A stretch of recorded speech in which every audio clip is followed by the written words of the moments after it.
Normal loss, abnormal loss और abnormal gain से deal करना अंडर डिफरेंट सिचुएशंस। जी कोई सवाल कल के लेक्चर से? Situation number 1, when loss units they don't have scrap value. Situation number 2, when the loss units they have scrap value. And situation number 3, when the loss units they have disposal cost. 3 situation में normal loss, abnormal loss और abnormal gain को कैसे deal करने हैं। कोई सवाल जी? कोई query from yesterday's discussion?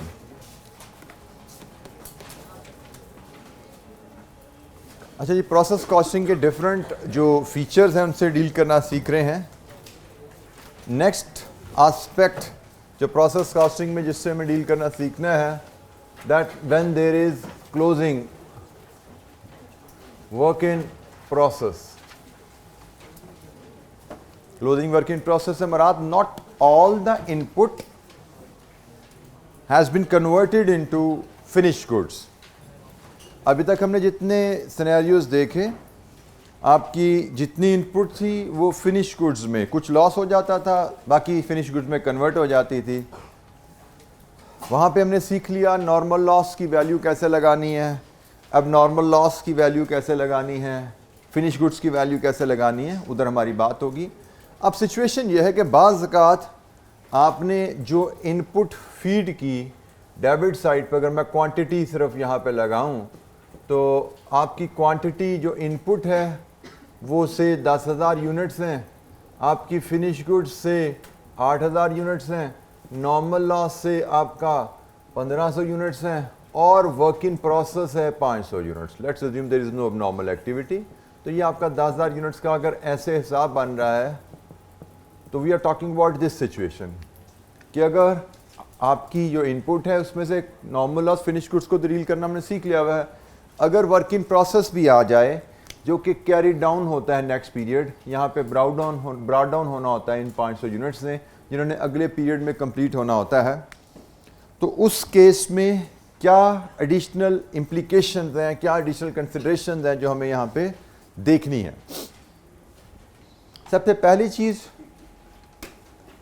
जो हम करते आ रहे हैं कि भाई हमने जो भी हमारी क्वांटिटी आउटपुट में आती है हमें इसकी वैल्यू लगानी है। नॉर्मल लॉस की वैल्यू कैसे लगानी है इसमें हम क्लियर हैं।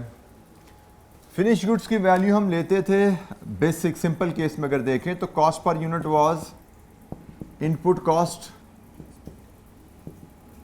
Over expected output. ये एक बेसिक फार्मूला हमने सीखा था कॉस्ट पर यूनिट निकालने का, और हम फिनिश गुड्स को इस कॉस्ट पे वैल्यू कर देते थे। बट क्वेश्चन आ जाता है वर्क इन प्रोसेस का। वर्क इन प्रोसेस को कैसे वैल्यू किया जाए, क्योंकि फिनिश गुड्स की कॉस्ट और वर्क इन प्रोसेस की cost per unit can not be the same. क्यों जी, ऐसा ही है? क्यों नहीं सेम होगी? क्या रीज़न है वर्क इन प्रोसेस और फिनिश गुड्स की कॉस्ट पर यूनिट सेम ना होने की? एक वॉलंटियर आप बताइए बेटा, क्यों सेम नहीं होगी? जी बेटा, क्यों सेम नहीं होगी? जी बिल्कुल ठीक है। Work in process semi finish, semi complete है, फिनिश गुड्स फुली कंप्लीट हैं। तो जो प्रोडक्ट हाफ कंप्लीट या पार्शली कंप्लीट है उसकी कॉस्ट पर यूनिट और जो प्रोडक्ट फुल कंप्लीट है उसकी कॉस्ट पर यूनिट बराबर नहीं हो सकते। सो जब आपके पास वर्क इन प्रोसेस आ जाता है तो चैलेंज क्या है कि इसकी कॉस्ट पर यूनिट कुछ और है, इसकी कॉस्ट पर यूनिट कुछ और है। इसकी कॉस्ट पर यूनिट ये ना था तो कॉस्ट पर यूनिट निकालना हमें आती थी, हम इसके लेके इसको वैल्यू कर रहे थे, वो मामला हमारा ठीक था। लेकिन अब वर्क इन प्रोसेस आ गया तो हमें पता है कि वर्क इन प्रोसेस के सेमी फिनिश गुड्स हैं उनकी cost per unit finish goods के कॉस्ट से मुख्तलिफ होती है। अच्छा जी, जब आपके पास वर्क इन प्रोसेस आ जाता है तो फिर एक कॉन्सेप्ट इंट्रोड्यूस करना पड़ता है, एक टर्म हमें सीखनी पड़ेगी, that is equivalent units. Equivalent units ये एक टर्म है जिसको हमें सीखना है और इसको कैलकुलेट और इसका इस्तेमाल भी हम सीखेंगे सिचुएशन में कैसे होता है। इक्विवेलेंट यूनिट्स से मुराद है work in process units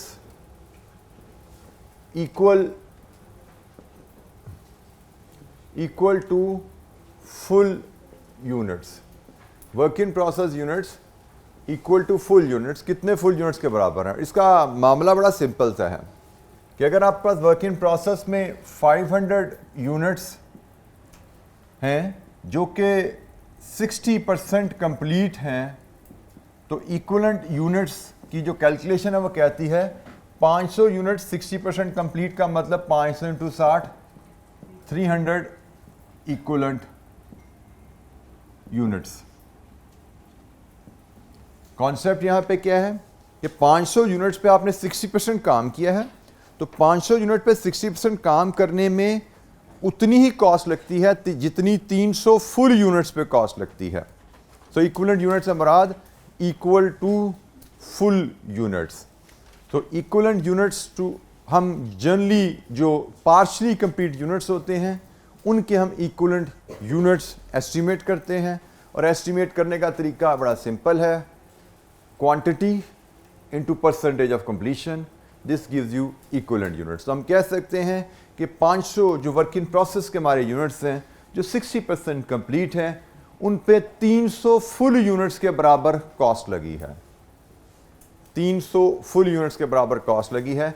number यहाँ पे 500 नजर आ रहा है, लेकिन इन 500 यूनिट की कॉस्ट उतनी है जितने फुल यूनिट्स के 300 यूनिट्स की कॉस्ट है। Equivalent units. जी एनी क्वेश्चन, कोई सवाल? अच्छा जी, अब हम जब हम क्लोजिंग वर्किंग प्रोसेस की डिस्कशन कर रहे हैं तो फॉर द टाइम बीइंग अब हम लॉसेस को डिस्कस नहीं करेंगे, लॉसेस हमारे पीछे रह चुके हैं, अब हम लॉसेस की बात नहीं करेंगे, वन बाय वन डिस्कस कर रहे हैं चीज़ें। पहले जैसे मैंने कहा कि हम लॉसेस पे बात कर चुके हैं, अब हम क्लोजिंग वर्किंग प्रोसेस की बात करेंगे, फिर हम इसके बाद ओपनिंग वर्किंग प्रोसेस की बात करेंगे, then we will start combining all three, opening working process, closing working process and losses सारे इकट्ठे हो जाएं तो कैसे हैंडल करना है। तो फॉर द टाइम बीइंग हम इंडिविजुअल जो एस्पेक्ट्स हैं उनको फोकस कर रहे हैं। तो अब हम सिर्फ क्लोजिंग वर्किंग प्रोसेस की बात कर रहे हैं। यहाँ पे अब आप भूल जाइए कि लॉसेस भी होते हैं प्रोसेस में, उनको बाद में बीच में लेके आएंगे। फिलहाल क्लोजिंग वर्किंग प्रोसेस से डील करने की बात करें। अच्छा जी, जब क्लोजिंग वर्किंग प्रोसेस आ जाता है तो फिर कॉस्ट पर यूनिट का फार्मूला स्लाइटली चेंज होता है। इस केस में कॉस्ट पर यूनिट का फार्मूला बनता है input process cost divided with equivalent units of output. पहले हम ले रहे थे आउटपुट, एक्सपेक्टेड आउटपुट, एक्सपेक्टेड का कॉन्सेप्ट चलता रहेगा। फिलहाल मैं एक्सपेक्टेड के वर्ड को मैंने मिस किया है, एक्सपेक्टेड का वर्ड चलता रहेगा, लेकिन अब हम कह रहे हैं इक्विवेलेंट यूनिट्स ऑफ आउटपुट। अब हम सिर्फ आउटपुट नहीं कह रहे, पहले हम आउटपुट लेते थे सिर्फ फिनिश गुड्स को, अब हमारी आउटपुट में हमारे इनपुट के नतीजे में जो हमें चीज़ें मिल रही हैं उसमें वर्क इन प्रोसेस भी शामिल है। पहले इनपुट के नतीजे में जो चीज़ें मिलती थी उसमें प्रोडक्शन में सिर्फ फिनिश गुड्स थी, अब वर्क इन प्रोसेस भी आ गया है। तो वर्क इन प्रोसेस जब आ जाएगा तो हमारा फार्मूला थोड़ा सा ऐसे अमेंड हो जाएगा, और इसमें इक्विवेलेंट यूनिट्स ऑफ आउटपुट जो लिए जाते हैं वो कुछ इस तरह कैलकुलेट किए जाते हैं। Equivalent units of output is finish goods plus, मैं इसको एब्रीवेट कर रहा हूँ, equivalent units of work in process. ये आपके total equivalent units of output ऐसे आते हैं। कितने फिनिश गुड्स के यूनिट्स बनाए हैं प्लस वर्क इन प्रोसेस के इक्विवेलेंट यूनिट्स कितने हैं, इसको हम इक्विवेलेंट यूनिट्स ऑफ आउटपुट कहते हैं। जैसे इस केस की बात करें, इस केस की बात करें तो फिनिश गुड्स के कितने यूनिट्स बनाए हैं 8000, और वर्क इन प्रोसेस के इक्विवेलेंट यूनिट्स कितने हैं 500 इंटू 60%, 300। तो आपकी इक्विवेलेंट आउटपुट बनती है, इक्विवेलेंट यूनिट्स ऑफ आउटपुट बनते हैं 8300 यूनिट्स। तो कॉस्ट पर यूनिट आपने input process cost divide with 8300, ऐसे कॉस्ट पर यूनिट निकलती है।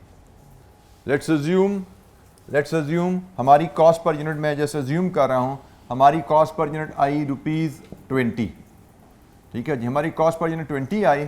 तो अब यहाँ पे देखो फिनिश गुड्स आपकी वैल्यू होंगी 8000 इंटू 20 पे, और वर्क इन प्रोसेस वैल्यू होगा 60% लेके फिर 20 पे, क्योंकि वर्क इन प्रोसेस हमने कहा ये तो 300 यूनिट के बराबर है, तो इसकी कॉस्ट 300 कंप्लीट यूनिट्स के बराबर आनी है। 500 इंटू 20 नहीं करेंगे हम, वर्क इन प्रोसेस के हमने कितने यूनिट्स लिए हैं 300, तो वर्क इन प्रोसेस की कॉस्ट होगी 300 इंटू 20। फिनिश गुड्स की कॉस्ट 8000 इंटू 20 होगी, क्योंकि फिनिश गुड्स पूरे 8000 ही हैं। सो इक्विवेलेंट यूनिट्स क्या है? इक्विवेलेंट यूनिट्स हम कब कैलकुलेट करेंगे?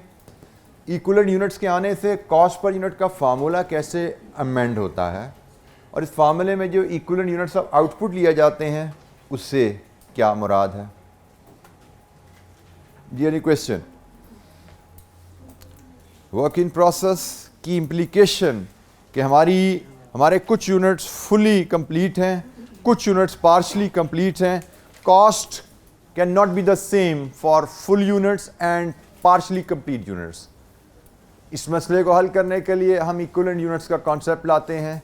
हम देखते हैं जो हमारे पार्शली कंप्लीट यूनिट्स हैं वो कितने फुल यूनिट्स के बराबर हैं। उसके लिए हम वर्क इन प्रोसेस के इक्विवेलेंट यूनिट्स बनाते हैं, उसको फिनिश गुड्स में ऐड करें तो हमारी टोटल प्रोडक्शन की टोटल आउटपुट के इक्विवेलेंट यूनिट्स हमें मिलते हैं। कॉस्ट पर यूनिट फिर हम इस अंदाज में कैलकुलेट करते हैं, input process cost over equivalent units of output. अच्छा जी, इसकी कुछ इलस्ट्रेशंस करते हैं, ग्रेजुअली बिल्ड करेंगे। इसमें इलस्ट्रेशन 18 पे आइए ज़रा, पेज 133 पे इलस्ट्रेशन 18। इलस्ट्रेशन 18 रिक्वायरमेंट है calculate equivalent units of output and cost per unit of output for the month of July. यही दो वैल्यूज़ हमें कहा गया है, इक्विवेलेंट यूनिट्स ऑफ आउटपुट बनाइए और cost per unit of output बनाइए। ये जो दो चीज़ें आपके सामने मैंने अज्यूम डाटा से कैलकुलेट की। इलस्ट्रेशन 18 पढ़िए जी ज़रा। अच्छा जी, इक्विवेलेंट यूनिट्स ऑफ आउटपुट चाहिए। ये है जी equivalent units of output calculate करने का तरीका। इक्विवेलेंट यूनिट्स को मैं EU से अब लिख रहा हूँ, equivalent units of output. It is finish goods plus work in process units into completion stage. यह है जी इक्विवेलेंट यूनिट्स का फार्मूला आपका। तो equivalent units of output, finish goods कितने हैं जी? 70। वर्क इन प्रोसेस कितना है? 30,000 एंड स्टेज ऑफ कंप्लीशन 40%। लीजिए 12,000 जमा 70,000 इट इज़ 82,000 यूनिट्स। ये जी आपके इक्विवेलेंट यूनिट्स आ गए, इक्विवेलेंट यूनिट्स ऑफ आउटपुट। फिर हमसे कहा है जी कॉस्ट पर यूनिट बताइए। तो कॉस्ट पर यूनिट क्या होती है जी? ये फार्मूला आ रहा है आपके पास, it is input cost divided with equivalent units of output. तो इनपुट कॉस्ट कितनी है? 328,000 divided with 82,000, it is ₹4। Cost per unit ₹4। हमारी एग्जाम्पल यहाँ पे कंप्लीट हो गई है, आल्दो रिक्वायर्ड नहीं है। लेकिन अगर मैं यहाँ पे आपसे कहूँ कि मुझे वैल्यू ऑफ फिनिश गुड्स और वर्क इन प्रोसेस बताइए, तो क्या वैल्यू ऑफ फिनिश गुड्स और value of work in process calculate कर सकते हैं जी हम? वैल्यू ऑफ फिनिश गुड्स हमारी होगी 70,000 यूनिट्स इंटू 4 और value of work in process होगी 30,000 इंटू 40%। ये उसके इक्विवेलेंट यूनिट्स आ जाते हैं 12,000 इंटू 4, तो ये 280,000 और ये कितना बना जी? 48,000।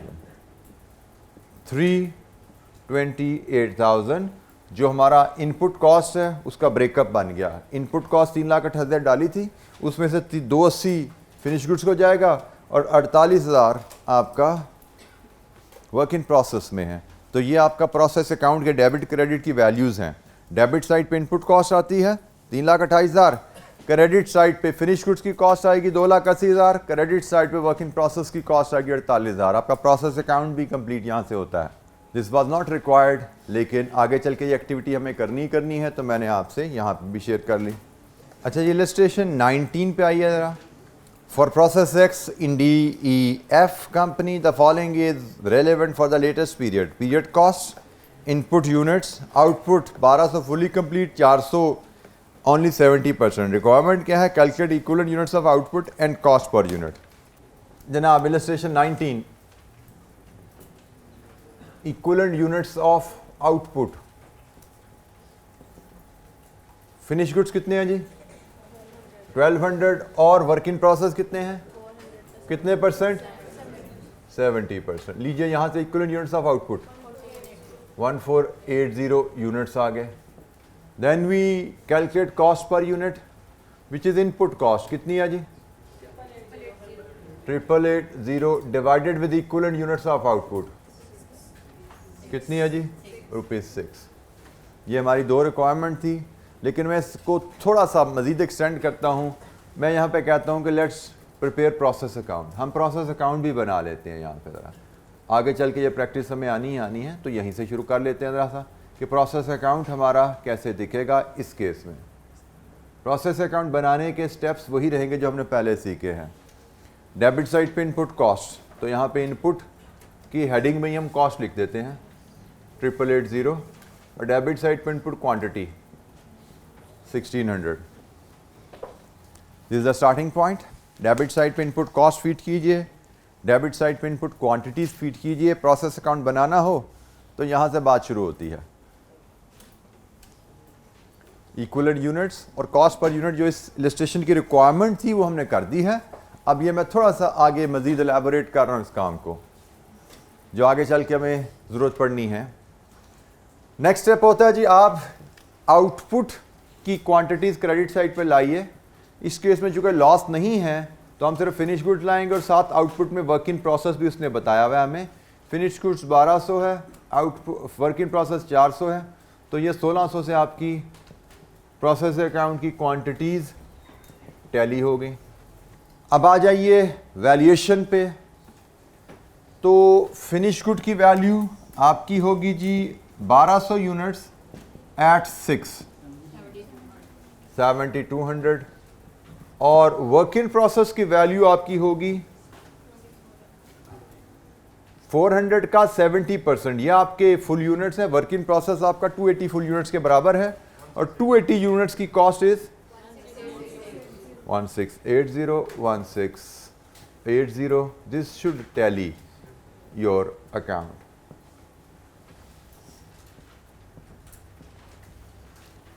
क्लोजिंग वर्क इन प्रोसेस के साथ इक्विवेलेंट यूनिट्स का concept. Closing work in process पे डिस्कशन हमने स्टार्ट की। कोई सवाल यहाँ पे? इक्विवेलेंट यूनिट्स का कॉन्सेप्ट हमने यहाँ पे इंट्रोड्यूस किया। कॉस्ट पर यूनिट की कैलकुलेशन का फार्मूले में हमने इक्विवेलेंट यूनिट्स यूज़ किए, और हमने कहा जी वर्क इन प्रोसेस को हम इक्विवेलेंट यूनिट्स में मेजर कर लिया करेंगे, क्योंकि फुल यूनिट्स नहीं है। तो इक्विवेलेंट यूनिट्स से मुराद होता है इक्वल टू फुल यूनिट्स। तो वर्क इन प्रोसेस के इक्विवेलेंट यूनिट्स हम मेजर करते हैं वर्क इन प्रोसेस के physical units into stage of completion, और ये हम जो मेजर कर रहे हैं ये कॉस्ट के लिहाज से कर रहे होते हैं। फिजिकल यूनिट वो 500 ही हैं, लेकिन इक्विवेलेंट यूनिट 300 से मुराद के उन पे खर्चा 300 फुल यूनिट्स के बराबर लगा है। फिजिकल वो 500 यूनिट्स ही हैं बट अभी इनकम्प्लीट हैं। कॉस्ट के लिहाज से उन पे हमने 300 फुल यूनिट्स के बराबर कॉस्ट लगा चुके हैं। जितना खर्चा 300 फुल यूनिट बनाने पे आता है उतना ही खर्चा 500 यूनिट्स को 60% कंप्लीट करने में आता है। This is the concept behind equivalent units. Physically वो यूनिट्स 500 ही हैं, फिजिकली ये यूनिट्स यहाँ पे 400 ही हैं, इनके इक्विवेलेंट यूनिट्स 280 हैं। फिजिकल 400 ही पड़े हुए हैं, ये फिजिकल का हिसाब है, कितने डाले थे, क्या स्टेटस है उनका, ये उनका हिसाब है। और ये कॉस्ट के लिए हमने कहा भाई 400 यूनिट्स हैं ज़रूर, लेकिन कॉस्ट इनमें 280 यूनिट्स की लगी है, तो 280 इंटू 6, यहाँ से हमने कॉस्ट निकाली वर्क इन प्रोसेस की। जी जनाब, एनी क्वेश्चन? जी बेटा, फाइनेंशियल स्टेटमेंट में बेटा ये आपकी वर्क इन प्रोसेस की वैल्यू है ना, जो आप कैरी डाउन कर रहे हो, ये आपका एसेट है, बैलेंस शीट में आता है, एडजस्ट क्या होना, दिस इज वैल्यूएशन। ठीक है, जो वर्क इन प्रोसेस की वैल्यू है वो work in process carry down जो हो रहा है ये आपकी बैलेंस शीट में इन्वेंट्री में आ रहा होता है, वर्क इन प्रोसेस इन्वेंट्री। जी जनाब, कोई और सवाल? अच्छा जी, वर्क इन प्रोसेस है जब डील करते हैं तो एक स्टेप इससे और आगे चलते हैं वर्क इन प्रोसेस की डिस्कशन को लेके। एक इसमें छोटी सी कॉम्प्लिकेशन कह लें या एक एडिशनल कंसिडरेशन आती है। ज़्यादातर हमारी जो प्रोडक्शन प्रोसेसेस होते हैं उनकी एक ख़ास नेचर होती है, और वो नेचर ये होती है कि आप different elements of cost, material, labour and overheads. Labour and overhead को कलेक्टिवली हम कन्वर्जन कॉस्ट कहते हैं। याद है ये टर्म? लेबर एंड ओवरहेड को कलेक्टिवली हम कन्वर्जन कॉस्ट कहते हैं। सो जब आप normally most of the production processes में यही तीन elements of cost, material, labour, overhead या मटेरियल एंड कन्वर्जन कॉस्ट, यही लग रहे होते हैं, जिनके बाद आपका मटेरियल फिनिश गुड्स में कन्वर्ट हो जाता है।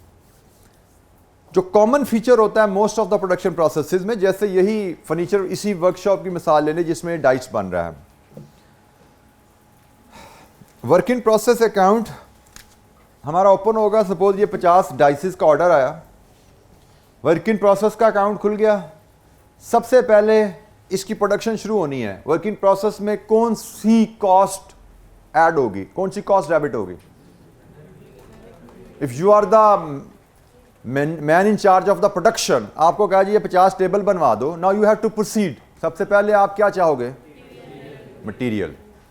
आप चाहोगे कि भाई 50 टेबल का जो मटेरियल बनता है वो आप रिक्वायरमेंट कैलकुलेट करोगे, कितनी लकड़ी, कितना ग्लू, कितना कील, वो आप स्टोर डिपार्टमेंट को, अगर आप इंचार्ज प्रोडक्शन हो तो आप स्टोर डिपार्टमेंट को रिक्वेस्ट इशू करते हो, और स्टोर डिपार्टमेंट जब मटेरियल इशू करेगा तो काउंटिंग एंट्री क्या डलेगी? Debit work in process, credit material.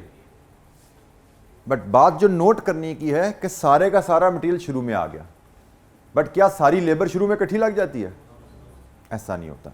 Material deliver हो गया है, अब आहिस्ता आहिस्ता उसकी कटिंग शुरू होगी। पहले जनाब 50 टेबल का मटेरियल की कटिंग होगी साइजेस में, जो डिज़ाइन है उसके मुताबिक। फिर लेबर उस पर काम करेगी उसकी असेंबली पे, फिर लेबर काम करेगी उसकी फिनिशिंग पे। जैसे जैसे लेबर काम कर रही है, ओवरहेड भी साथ साथ इनकर हो रहे हैं ना, क्योंकि लेबर काम कर रही है तो साथ बिजली भी चल रही है, कंज्यूमेबल भी इस्तेमाल हो रहे हैं, आरी भी चल रही है, हेल्पर्स भी मदद कर रहे हैं। तो लेबर एंड ओवरहेड दोनों मिल के काम कर रहे हैं मटीरियल को, रॉ मटीरियल को फिनिश गुड में कन्वर्ट करने के लिए। बट द पॉइंट जो मैं आपको हाईलाइट करना चाह रहा था कि अगर सपोज हम 50% अभी काम हुआ और महीना खत्म हो गया, हमें अकाउंट्स बनाने हैं, बट क्या ये टेबल 50% हर लिहाज से 50% है? तो answer could be no. Material तो इसमें सारा लग चुका है, शायद मटेरियल तो सारे का सारा प्रोडक्शन डिपार्टमेंट में आ चुका है, सारे का सारा मटेरियल वर्क इन प्रोसेस को इश्यू हो चुका है। लेबर का काम थोड़ा सा रह गया है, और लेबर काम करेगी तो थोड़े से ओवरहेड भी लगेंगे। तो हम इसको कहते हैं, जो कॉम्प्लिकेशन आती है क्लोजिंग वर्क इन प्रोसेस में, that is with reference to different stage of completion, different stage of completion of work in process relating to each element of cost। जैसे मैं जो आपसे एग्जांपल शेयर कर रहा हूं, हम डाइसिस की बात कर रहे हैं, तो शायद हम कहेंगे वर्क इन प्रोसेस में मटेरियल तो 100% हम दे चुके हैं, हमें मटेरियल इसमें और नहीं ऐड करना, मटेरियल इसमें 100% लग चुका है, सिर्फ हमें कन्वर्जन कॉस्ट वो शायद 50% लगी है। अभी हम क्या कह रहे थे? Work in process is 60% complete, work in process is 70% complete. अब हम कह रहे हैं वर्क इन प्रोसेस में तो वर्क इन प्रोसेस से बरात यूनिट्स जो पार्शली कंप्लीट हैं, तो यूनिट्स जो पार्शली कंप्लीट होते हैं उनमें तो मटेरियल भी लगता है, उनमें कन्वर्जन भी लगती है। अब हम क्या कह रहे हैं कि भाई जो पार्शली कंप्लीट यूनिट्स हैं उनमें मटेरियल हम सारा दे चुके हैं, सिर्फ कन्वर्जन कॉस्ट थोड़ी सी रह गई है। तो हाँ, ये सिचुएशन क्या है कि डिफरेंट एलिमेंट्स ऑफ कॉस्ट की स्टेज ऑफ कंप्लीशन डिफरेंट आ गई। इससे पहले ऐसा नहीं था, जो हमने पहले 2-3 एग्जाम्पल देखी उसमें stage of completion was common, work in process की स्टेज ऑफ कंप्लीशन कहा जाता था। लेकिन प्रैक्टिकली रियलिटी में दिस सिचुएशन वुड एग्जिस्ट मोर, जिसमें डिफरेंट एलिमेंट्स ऑफ कॉस्ट की stage of completion could be different. Simple scenario हो, हाउ टू डील। अगर ऐसा सिनेरियो आ जाए देन हाउ टू डील। अब हम इस पे बात करने जा रहे हैं जी। पहले सिनेरियो को समझ लीजिए, एब्जॉर्ब कर लीजिए कि वर्क इन प्रोसेस में हमें element wise stage of completion दी जाए तो। अच्छा जी, जब आपको element wise stage of completion दी जाती है तो आपकी वर्किंग थोड़ी सी एलैबोरेट हो जाती है। जैसे हमने कहा था यहाँ पे इक्विवेलेंट यूनिट ऑफ आउटपुट निकालिए, तो भाई इक्विवेलेंट यूनिट ऑफ आउटपुट भी फिर एलिमेंट वाइज निकाला जाता है। कैसे निकालते हैं उसमें हम बात करते हैं। फिर कॉस्ट पर यूनिट हमने कहा था निकालेंगे, फिर कॉस्ट पर यूनिट भी एलिमेंट वाइज निकाली जाती है। और जब वैल्यूएशन की जाती है कि भाई फिनिश गुड्स की वैल्यू क्या है, वर्क इन प्रोसेस की वैल्यू क्या है, तो फिर इसमें भी हमें एलिमेंट्स को कंसिडर करना पड़ता है।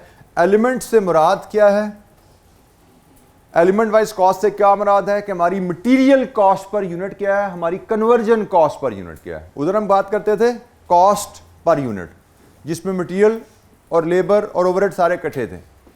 बट अगर सिचुएशन ऐसी आ जाए कि जैसे हमारी कॉस्ट के दो टुकड़े कर दिए जाएं और दोनों की स्टेज ऑफ कंप्लीशन अलग-अलग दी जाए, तो फिर हमें कॉस्ट पर यूनिट के भी दो टुकड़े करने पड़ते हैं, हमें फिर इक्विवेलेंट यूनिट्स के भी दो टुकड़े करने पड़ते हैं। जब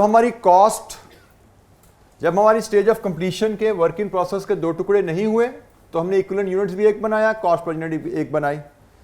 अगर हमारे स्टेज ऑफ कंप्लीशन के दो टुकड़े कर दिए जाएंगे कि भाई इस 400 में से मटेरियल का कुछ और है, कन्वर्जन का कुछ और है, तो हमें इक्विवेलेंट यूनिट्स के भी दो टुकड़े करने पड़ेंगे, हमें कॉस्ट पर यूनिट के भी दो टुकड़े करने पड़ेंगे, like direct material cost per unit and conversion cost per unit. और ये फिर कॉस्ट पर यूनिट इन दोनों का सम जो होगी वो कॉस्ट पर यूनिट ऐसे निकलेगी। सो अगर आपको stage of completion element wise अलहदा कर दी जाएगी, तो इसकी इम्प्लीकेशन हमें इक्विवेलेंट यूनिट्स भी अलहदा बनाने हैं। कैसे बनाने हैं, अभी हम बेतहाशा एक्टिविटीज़ हमारी होंगी। हमें कॉस्ट पर यूनिट भी अलहदा लेनी है, जैसे मैंने यहाँ पे एग्जाम्पलीफाई किया, और हमें फिर वैल्यूएशन करते हुए भी ख्याल रखना पड़ेगा कि एलिमेंट्स की अलहदा कॉस्ट है, कहाँ पे हमें एलिमेंट्स की कॉस्ट यूज़ करनी है, कहाँ पे हमें टोटल कॉस्ट लेनी है। इन दोनों कॉस्ट को सम करेंगे तो टोटल कॉस्ट पर यूनिट भी आ जाती है। वैसे एक इलस्ट्रेशन ज़रा हम यूज़ करते हैं, फिर हम इस पर डिस्कशन करते हैं, कोई चीज़ समझ नहीं आएगी। इलस्ट्रेशन 20 पे आइए ज़रा। This is on this scenario. इसमें रिक्वायरमेंट है प्रोड्यूस प्रोसेस अकाउंट, हमें प्रोसेस अकाउंट बनाने को कहा जा रहा है। Illustration 20 for process E in GHI limited. Data पढ़िए जी। अच्छा जी, प्रोसेस अकाउंट बनाना है तो वो तो स्टार्टिंग पॉइंट हमारा 2 कॉलम डेबिट पे, 2 कॉलम क्रेडिट पे। प्रोसेस ई अकाउंट हमें बनाना है। सबसे पहले डेबिट साइड पे input cost material 1000 units at 80, quantity भी लिख लेते हैं, चले हम 1000 यूनिट्स 80 रुपीज़ के हिसाब से 80,000 हो गया। लेबर 42,240,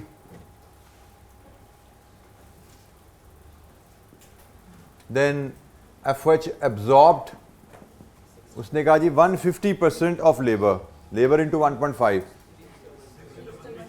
63360। ये जी डेबिट साइड पे इनपुट कॉस्ट भी आ गई और डेबिट साइड पे इनपुट क्वांटिटीज़ भी आ गई। इसके बाद आप क्रेडिट साइड पे आते हैं और जहाँ पे देखते हैं जो इनपुट डाला इसका हिसाब किताब क्या बना। इसका हिसाब किताब से बताया जी, कुछ तो प्रोडक्ट कंप्लीट होकर प्रोसेस एफ को ट्रांसफ़र होगी, कितनी जी 800, और बाकी वर्क इन प्रोसेस है जो कैरी डाउन होनी है 200, और ये आपके 1000 यूनिट्स जो आपने इनपुट किए थे उनका हिसाब कंप्लीट। क्वांटिटीज़ की डेबिट क्रेडिट साइड आपने टैली कर ली।